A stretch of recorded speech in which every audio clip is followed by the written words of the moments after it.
everybody, welcome to the 𝐂𝐸𝐿. I'm Jessica. Today's video is going to be all about life skills for tweens and teens. Today's video happens to be part of the Homeschool Show and Tell, which is an open collaboration hosted by Abby from Rooted and Rest and myself. Each month, we bring homeschoolers together from around the world to share their take on a specific topic so that we can really show that there's not one specific right way to homeschool. This month's topic is life skills in your homeschool, and I'm so excited to see what everybody else has to say. I feel like life skills are an important part of homeschool. They're also an important part of just parenting in general. But the thing is, there's not typically a curriculum for them, right? There's not something that tells us this is what you need to teach your kid. So we have to decide as parents and homeschool teachers what is important to us to make sure we're instilling in them. I do have a few resources that I will share as far as like what we've used that's like curriculum type of resources. But in the meantime, let's just talk about our top 3 categories of life skills that are important for us when it comes to teaching our homeschool and our child. Number 1 is household management, which also means chores. Number 2 is time management.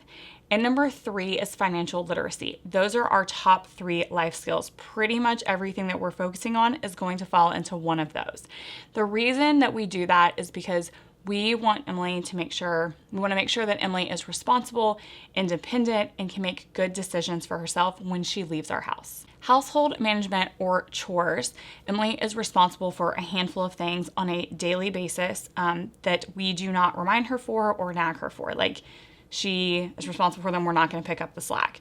Those things are taking care of her cat, so she has to feed her and water her and clean her litter box.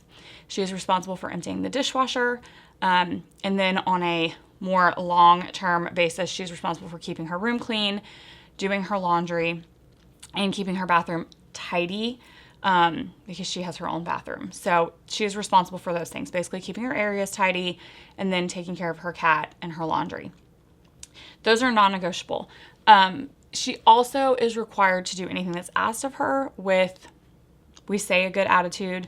Really, we just mean not huffing and puffing. She's part of this family. We expect her to contribute to it. And while I don't expect her to jump for joy when I ask her to sweep the floor or mop, because I'm not going to jump for joy, she can't huff and puff about it. Like, she cannot huff, puff, and stomp her feet. That's not happening.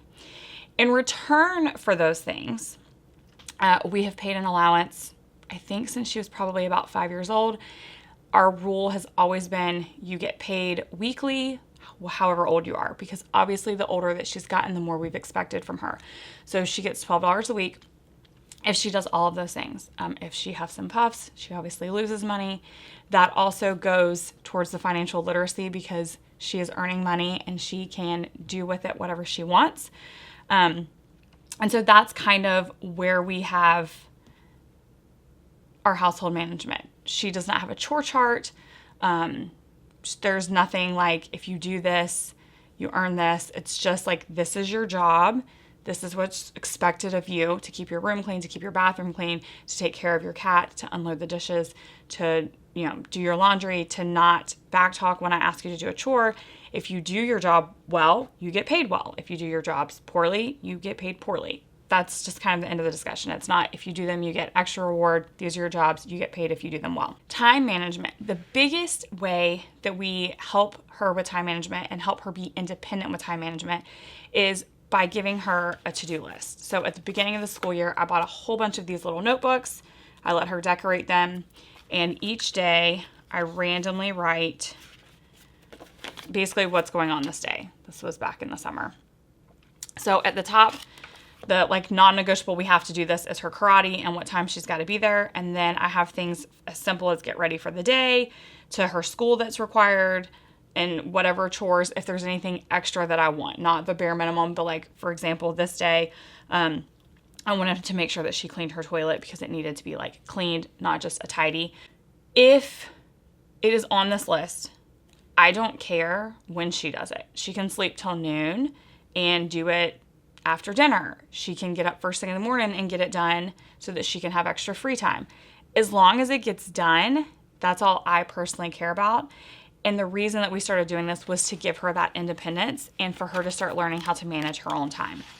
We also keep a family calendar on the refrigerator where we list basically anything we're going to be doing in-house or out of house. So as simple as like, we're going to have a family game night. I write it on the calendar so she knows what to expect. Like, so if one of her friends asks, hey, can you chat or can you play Friday night? No, because we're going to have a game night. Like, that's not even an option. It's already on the calendar. So she can manage her time in and out of the house. She knows when her karate is. She knows when her archeries are or her competitions. Like, I put all of that on the calendar at the beginning of the month. And then, like I said, I do write it on the daily one so that she can see her time management and be like, okay, I need to have this done by 6 because we have to go to karate. Because she's not always the greatest at checking her monthly calendar on the refrigerator, but that is those are the two big things we have in place for helping her manage her time. And then I will try to remind her at least once, but not nag about it. Like, for example, hey, don't forget your book club is next week and you still need to finish your book. But then outside of that, if she doesn't finish it, she's going to tell Miss Mary, hey, I didn't finish the book. And Miss Mary is always really kind to all the kids and says, like, hey, let's not spoil the ending. But we've kind of always felt like eventually, like as an adult, if I don't manage my time well, I have to pay the price. So letting her have small failures to learn from is kind of how we deal with that. Financial literacy is probably, in my opinion, the most important life skill that we're teaching. I did not ever, at least in my memory, learn anything about budgeting or saving or how to manage my money in any kind of school. That just wasn't part of our math class. This wasn't something that we did. I wish it would have been. I'm not sure I would have signed up for it, but I wish somebody would have made me take it. Like, it should be a required class before you become an adult. You should learn how to manage your money. I think it helps prepare kids to save and budget and manage and not get into debt before they just turn 18 and can just go get a credit card and go into debt and not know what they're doing. So we have been doing that with allowance with Emily, like I said, since she was 5.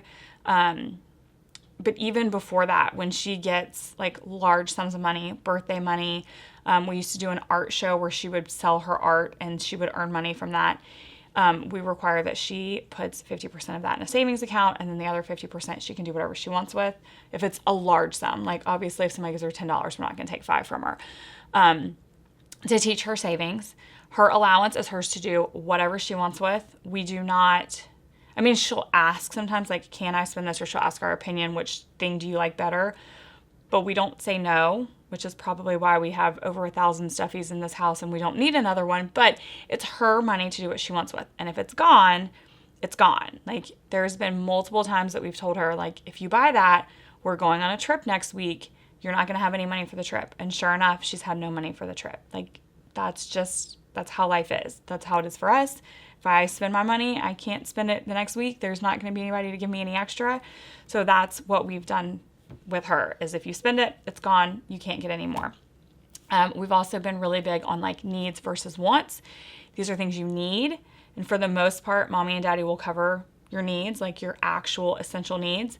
Wants, that's up to you. Like, that's your money. You can do what you want with it. But you have to do that. And then eventually you'll need to be able to cover your needs first and have money for those. And then your wants second, when you're out of our house. We have considered getting her a green light card. Right now she deals mostly with cash. I make sure I get money to give her at the end of each week. Because it was easier for her when we first started with financial literacy, for her to see, like, I have this money in my hand, and once it's gone, it's gone.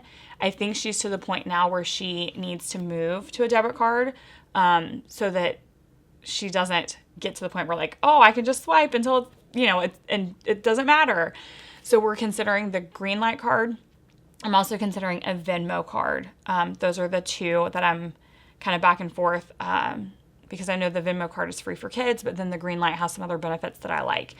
So I'm not sure which we're going to do, but we're definitely moving towards getting her a debit card so that she can start making more decisions based off of using a card and balancing and budgeting. Okay, now let's talk about some resources, because you guys know I have some life skills resources. I have a few books, and then I have a handful of games. The first book that I have is actually a treasury. This series comes in individual books, but I loved the treasury more because it actually has some activity pages in it, and it makes it full pages for the kids. So this is Essential Skills Every Kid Should Know. It is a 3-in-1 skills, money skills, and adventure skills handbook for tweens. So like I said, that's all 3 of those books all in one. And I think it's 22, where each book, if you buy it individually, is either 9 or 11. So it makes it where you're saving money too. But I just liked that when it was big like this, the activity pages for the kids were full page instead of when you buy the other books, they're smaller. So this is the one that we started with, which is for kids. And now we are moving on to the 3-in-1 essential skills every teen needs to know or should know. This one is digital skills, money skills, and life skills. So I was really excited to see the addition of digital skills in this. I feel like that's obviously a life skill that we need to start teaching our kids. It's probably one that we've taught, not really realize we're teaching it, because I feel like as homeschoolers, a lot of life skills just happen. Like you're with your kid 24/7 and you're taking them to the grocery store and you're doing life with them. So they're seeing it, you're discussing it when it comes up. You don't always need a curriculum or a list or whatever to tell you what to do. But I'm glad that it's in there so that I can make sure that if there's something I missed, I'm addressing it. Also, we right now have the Before Personal Finance. Love it. This is a curriculum. It's amazing. If you need to do any kind of financial literacy, you should definitely check them out. They have another one. This would be for tweens. They have another one that's for teens and older kids that's beyond personal finance. We will definitely be doing that one as well. And now for the games. So the first game actually all of the games that I have fall into the financial literacy category, because it would be really difficult to have chore or time management games, although I think some of these kind of do all of them combined. The first one I have is Payday. This is the classic game of making and spending money. So you're kind of already learning how to make, spend, save, whatever that is. Any version of Monopoly. Our favorite happens to be the Monopoly Builder. I also really like Monopoly Deal, which is a card game. So if you're looking for something a little quicker and you're Monopoly's not my thing, because I know some families are just anti-Monopoly. Monopoly Deal is the card version. It's a much faster play, but still has all of the same benefits of Monopoly when we're talking about financial literacy.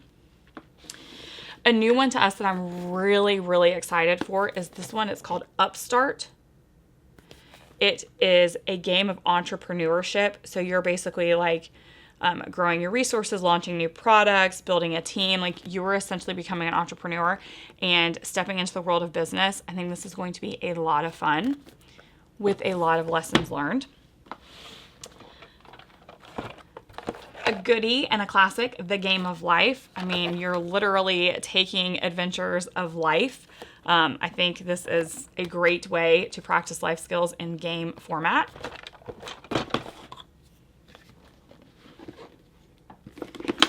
We have The Allowance Game. Whether you're starting your own business, doing chores around the house, earning interest on bank deposits, or spending money at the mall, this game teaches all of those things.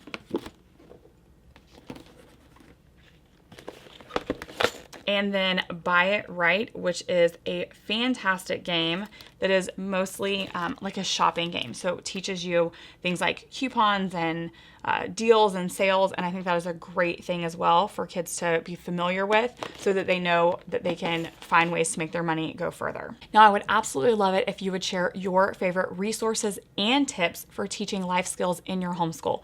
Let me know down in the comments.